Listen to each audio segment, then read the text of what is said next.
wherever Pakistan is, maybe all over the globe, I think it's all smiles today just because of the victory that we have concealed against Afghanistan. Everybody is happy, but with me, ladies and gentlemen, I'm very lucky that there are two more people over here inside the studios who are happy alongside me. So, सबसे पहले मैं उनका तारुफ कराना चाहता हूं. हमारे साथ मौजूद है साबिक कप्तान Pakistan cricket team wicket keeper batter mister Rashid Latif. अस्सलाम वालेकुम राशिद भाई.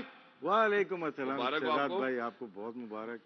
और एक मैच और पाकिस्तान को जीतना है, उसके बाद दुनिया की नंबर 1 टीम एक दफ़ा फिर हो जाएगी. पूरी पाकिस्तान क्रिकेट बोर्ड को, तमाम प्लेयर्स को, स्पेशली आपको बहुत मुबारक हो. जिस तरह से आपने नक्शा जो खींचा है ना, इससे पहले नहीं देखा किसी को भी. Thank you so much Rashid भाई, थैंक यू सो मच. मेरा ख्याल है अक्सर नक्शा खींचते खींचते हम भी थोड़े से जज्बाती हो जाते हैं. तो मैं जितने भी हमारे व्यूअर्स हैं जो देख रहे हैं, मैं अगर अपने अगले मौजूद मेहमान की जाने भी बढ़ना चाहता हूँ, क्योंकि अब ऑफ एयर भी हम लोग मेरे ख्याल इसी जज्बे के अंदर जो है वो सर निगू थे. तो मैं सबसे पहले तारुफ कराना चाहता हूँ ख़वातीनो हज़रात, द मोस्ट हैंडसम. मेरे ख्याल है मेरा भी नंबर काटते हैं आई थिंक जब हम बात करते हैं ब्रॉडकास्टर की.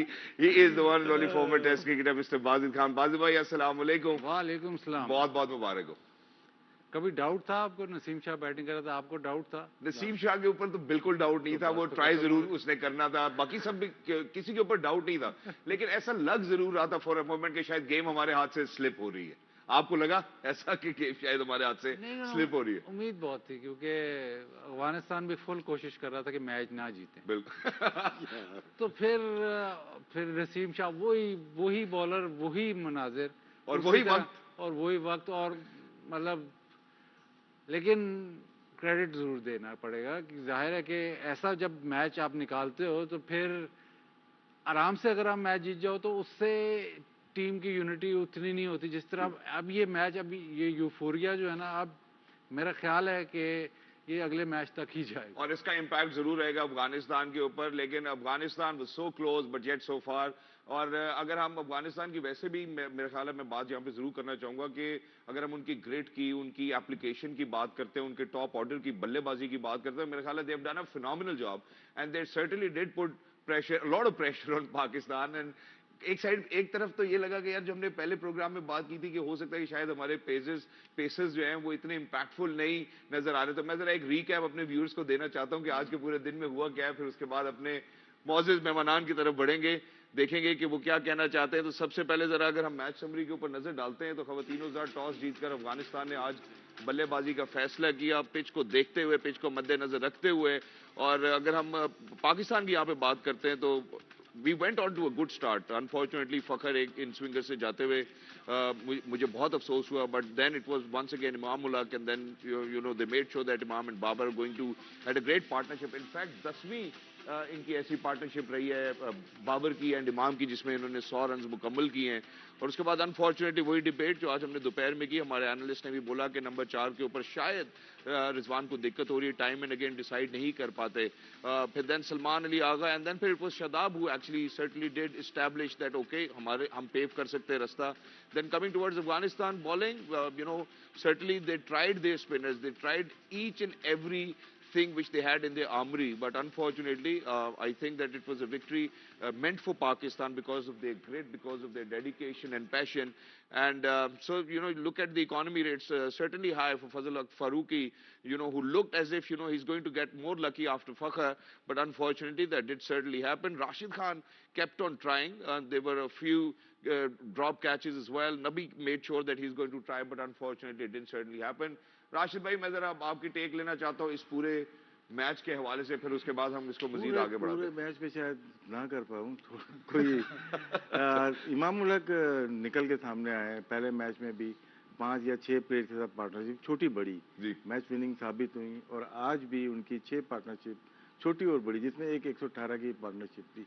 गेम है ये पार्टनरशिप का.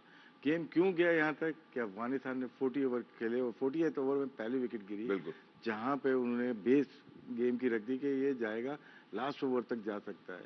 तो बहुत सारी परफॉर्मेंसेस नजर आई, लेकिन आखिर में जो नर्व का जो गेम होता है, नसीम शाह बादी ले गए. पिछले मैच में भी उन्होंने एक पार्टनरशिप शादाब के साथ की, इससे पहले भी वर्ल्ड कप में शायद एशिया कप में उन्होंने 2 छक्के मार के मैच जिताया. और आज भी बैटिंग और बॉलिंग में भी 10 ओवर में उन्होंने 45 रन दिए, जो कि शायद आज में सबसे कम रन थे फास्ट बॉलर. तो वो ऐसा प्ले ग्रो हो रहा है जो कि फ्यूचर में बहुत बड़ा नाम हो सकता है पाकिस्तान के। एग्जैक्टली और जहां पे आपने नसीम शाह का तस्करा किया और शादाब का भी तस्करा किया, मुझे लगता है कि जहां पे पाकिस्तान वाकई अंडर प्रेशर आ चुका था, वहां पे शादाब ने आके थोड़ा रिलीफ जरूर दिया। उन्होंने पेव किया रास्ता नसीम शाह के लिए कि वो इवेंचुअली टुवर्ड्स द एंड एक विक्ट्री कंसील कर सके पाकिस्तान के लिए। तो पहले शादाब के हवाले से बात करना चाहता हूँ। देखिए, राशिद भाई ने कहा पार्टनरशिप्स, लेकिन मुझे एक इसमें थोड़ा सा प्रॉब्लम जो नजर आया ना चेसिंग में, कि जब आप इतना बड़ा स्कोर चेस कर रहे हो, तो 300 चेस कर रहे हो, जब पार्टनरशिप 80-90 जब आप टोटली सेट हो, तो तब थोड़ा सा एक्सीलेटर पे आपको हमेशा थोड़ा सा, स्पेशली जब चेस करें तो अहेड ऑफ द गेम रहना पड़ता है। और कोई भी पार्टनरशिप में ऐसे नहीं लगा कि वो जब सेट हो गया, जब पार्टनरशिप सही चल रही, तो वो प्रेस किया उन्होंने। इमाम की भी बात कर ले, इमाम ने जब ट्राई किया कि मैं अब तेज रन करूं तो आउट हो गया। बाबर ने भी जो इनिंग्स खेली है, अच्छा खेला है, बहुत अच्छा खेला है, लेकिन अगर आप उस डेप्थ में जाएं तो शायद जब आप 300 चेस करें तो शायद थोड़ा सा इम्पेटस आपको और चाहिए था, जो शादाब के पास था मेरे ख्याल स्ट्राइक रेट ऑफ 137। ठीक है, ये मैच निकल गया, लेकिन आप इस अगर जब 118 की पार्टनरशिप हुई है, तो वो 118 की पार्टनरशिप ने मैच डिफाइन नहीं किया। ट्रू, ये बात आपने, तो मैच डिफाइनिंग पार्टनरशिप होनी चाहिए थी जब आप इतना अच्छा खेल रहे हो। शादाब, हम बात करते हैं कि स्पिनर्स को बहुत अच्छा खेलते हैं, आज जिस किस्म की पिच थी, एंड में भी परफेक्टली टाइम नहीं हो रहा था, लेकिन उन्होंने तरीका निकाला और मतलब मैच विनिंग इनिंग्स उस टाइम पे यही खेले हैं। लेकिन बाउंड्रीज और स्पेशली इनकी जो रनिंग बिटवीन विकेट जो हमने नहीं देखी ज्यादा, जो ये डबल्स भागे, उससे काफी हद तक मैच आगे तक लेके गए। और शायद ये जो छक्का था, नो बॉल तो नहीं हुई, लेकिन ये जो छक्का था, शायद इससे पाकिस्तान मैच जीता, शायद इससे पाकिस्तान मैच जीता। मैं सर शादाब के हवाले से आपकी भी टेक लेना चाहता हूँ सर, क्योंकि सर्टनली जब हम कहते हैं कि कश्ती को किनारे का ही सहारा चाहिए होता है, तो वो किनारा आज हमें शादाब खान की शक्ल में नजर आया। शादाब पिछले मैच में भी उन्होंने 30 रन किया, 38 रन किए थे, अच्छे रन बिल्कुल। सुबह हमने बात की थी, क्या इनका ये नंबर 8 नंबर है?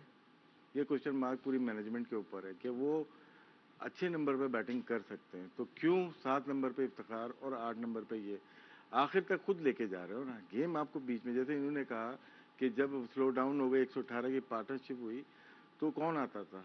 बिल्कुल, उसामा का डिसीजन समझ में नहीं आया। जो पिछले मैच में अच्छा खेलता हुआ आ रहा है, वो शादाब आ रहा था ना। बिल्कुल। तो आखिर में बचा के नहीं रखा जाता कभी भी। अफगानिस्तान से आप बार बार ऐसे जीत जाएंगे लास्ट ओवर्स में, लेकिन बाकी टीम नहीं जीतने देगी आपको, फिर टाइम ही नहीं देगी आपको। बिल्कुल, क्योंकि पेस जब आएगी ना, फिर मुश्किल जरूर हो जाती है। शादाब का क्लियरली नजर आ रहा है कि पहले मैच में भी उसने 38 एक वाइटल रन्स किए उसने, क्योंकि 8 आउट हो गए थे 162 पे, उसके बाद 200 तक ले गए। और आज भी उन्होंने जो इनिंग खेली है 40 रन, वो इनिंग्स जो खेली है 48 रन की, वो डिफाइन कर रही है पूरे मैच को। क्या इनका 8 नंबर है? ये पूरी मैनेजमेंट के ऊपर क्वेश्चन मार्क है। ये बिल्कुल है। और ये भी बात हो सकती है सर कि अगर दूसरे एंड के ऊपर वहां पे उनको शायद थोड़ी सी और मजीद सपोर्ट मिले तो और इससे बेहतर भी खेल सकते हैं। लेकिन कौन मिलेगी? बस 8वें नंबर के साथ 9वां नंबर ही होगा ना। बिल्कुल यही बात है, मैं यही बात कर रहा हूँ। अब मैं इसके साथ जो बात और कनेक्ट करना चाहता हूँ, जो हमने सुबह में बात की थी, वो ये है कि अंडर यूटिलिटी की बात की ना, शादाब 8वें नंबर पे अंडर यूटिलाइज्ड है। इफ्तिखार भी आपके ओपिनियन में, मैं आपसे पूछना चाहता हूँ, क्या अंडर यूटिलाइज्ड है? उसका नंबर तब्दील हो सकता है इफ्तिखार का? क्या नंबर रखेंगे अब? क्योंकि मैं नहीं समझता कि उनका वो 4 नंबर, वो जिस तरह से आके खेलते हैं, 4 खेलें या 5 खेले, 6 खेले, उन पे फर्क नहीं पड़ता, क्योंकि जब भी वो खेलते हैं सेट बैट्समैन लगते हैं। ठीक है, वो ऐसा प्लेयर है कि वो 4 दायरे में हो या 5 दायरे, उनको फर्क नहीं पड़ता। वो अच्छा खेल रहे हैं आजकल, तो वो 5 भी खेल सकते हैं, 6 भी खेल सकते हैं। ठीक है। अगर आपको करना है 4 नंबर पे करना है, तो इस ऐसे प्लेयर को लाओ जो कि इनिंग को बिल्ड कर सके और स्पिनर फास्ट बॉलर को इक्वली गुड खेल सके। तो अगर हम इफ्तिखार को ले जाएंगे तो पीछे आपके पास फिर आप 9 नंबर कर दोगे शादाब को, तो शादाब को ही आप ऊपर कहीं पे एडजस्ट करें। उसकी रीजन मैं आपको बताता हूँ। इस राशिद भाई डेटा रिसर्च बहुत है। अगर पूरा करियर अगर इफ्तिखार का आप देखें ना, तो 4 नंबर पे वो खेला है और इसका लिस्ट ए रिकॉर्ड बहुत ही आला है। हम उसको अब पिजन बॉक्स कर रहे हैं, मतलब उसको डिफाइन कर रहे हैं कि ये हमारा फिनिशर है। वो फिनिशर नहीं है। आपने पहले भी कहा कि पिछली इनिंग में भी जब वो आया तो स्पिनर्स को सबसे अच्छा वो खेला है। उसका नंबर, प्रेफर्ड नंबर उसका 4 नंबर है। अब वो 6 पे भी अच्छा खेल रहा है, that is besides the point. मुझे जो लगता है कि अगर रिजवान इसी तरह स्ट्रगल करता रहा तो आपकी कॉम्बिनेशन फिर यही जाएगी कि इफ्तिखार को आपको 4 नंबर खिलाना पड़ेगा और फिर 6 पे हारिस आएगा, क्योंकि इस वक्त ऐसा प्लेयर, ऐसा मतलब इफ्तिखार में दोनों क्वालिटीज़ हैं। मैंने मतलब आप इसकी डोमेस्टिक में देख लें, इसमें यही क्वालिटी है कि ये पूरा इनिंग खेल के एंड में फिनिशिंग में ये छक्के भी मारता है। बट ये वो प्लेयर नहीं है कि जो सिंगल नहीं निकाल सकता, ये वो प्लेयर नहीं है जो जाके ठक्कर लगा के फंस जाएगा। ठीक है, वो प्लेयर नहीं है। तो अंडर यूटिलिटी जो बात है वो इस तरह भी, अगर आप उसको 4 पे खिलाना ही नहीं है तो वो कैसे बताएगा कि मैं 4 पे खेल सकता हूँ। अच्छा राशिद भाई, हम इसको इस तरह भी तो पुट कर सकते हैं कि फर्ज करें जब हम चौथे नंबर की बात करते हैं और रिजवान को हम स्ट्रगल करते हुए देखते हैं कि यार चौथे नंबर की जब भी बारी आ रही है पाकिस्तानी बैटिंग ऑर्डर के अंदर, आस्किंग रन रेट थोड़ा डिमांड करता है कि आपको थोड़ा खुल के खेलना पड़ेगा, आपको अपना स्कोरबोर्ड चलाना पड़ेगा। वो अनफॉर्चुनेटली शायद रिजवान उस ग्रिट में नहीं है, उस फील में नहीं। देखो जो मैच हुए उसमें 5 भी नहीं है, 6 भी नहीं है। बात आपकी ठीक है, तो चौथा तो सेट कर ले, फिर 5वें पे भी आते हैं, छठे में भी। चौथे की बात कर रहे हो वहाँ 5वां और छठा भी सेट कर, बिल्कुल है। हम एक की बात नहीं करेंगे, क्या 5वें ने परफॉर्म किया आज या छठे ने परफॉर्म किया? माने भी नहीं किया। आपको करवाया किसने? 7 नंबर पे आप इफ्तिखार को लेके आ रहे हो, ये तो ज्यादती है ना। बिल्कुल है। हम बात कर सकते हैं 5 और 4 की, हम 7 और 8 में जो मैच विनर है आप भेज रहे हो, बिल्कुल ये T20 नहीं है, वनडे है। इसमें आपको सोचना पड़ेगा। मिकी आर्थर आ गए, लैंड कर गए और उनको सोचना पड़ेगा कि शादाब को ना आपने T20 में सही जगह खिलाया, ना आप वनडे में खिला रहे हो, तो ये उस प्लेयर के साथ नहीं, टीम के साथ जाती कर रहे हो। जो दूसरा आपने सुबह जो स्टैट देखा था कि नंबर ऑफ मैचेस 4 पे, बाकी सबके 2-2 मैचेस थे, रिजवान के सबसे ज्यादा थे। फिर जो अगर उस मतलब मैं इफ्तिखार की फिर बात करता हूँ कि अगर उसको 4 पे नहीं खिलाया तो वो आपको कैसे बताएगा जो उसका डोमेस्टिक फिर, और तो आपके पास वही है ना, एविडेंस तो वहीं से लेंगे। डोमेस्टिक जो एविडेंस है कि उसको 4 पे ही उसकी परफॉर्मेंस सबसे ज्यादा है। चले फिर मेरा ख्याल है ये हमें फिर ना स्ट्राइक रेट्स के हवाले से भी जरूर डिस्कस करना चाहिए कि पाकिस्तान टॉप ऑर्डर से लेके जब हम नीचे तक बात करते हैं तो जो स्ट्राइक रेट है वो क्या कहते हैं। मेरा ख्याल है हम एक वक्फे की तरफ बढ़ना चाहते हैं। जब आप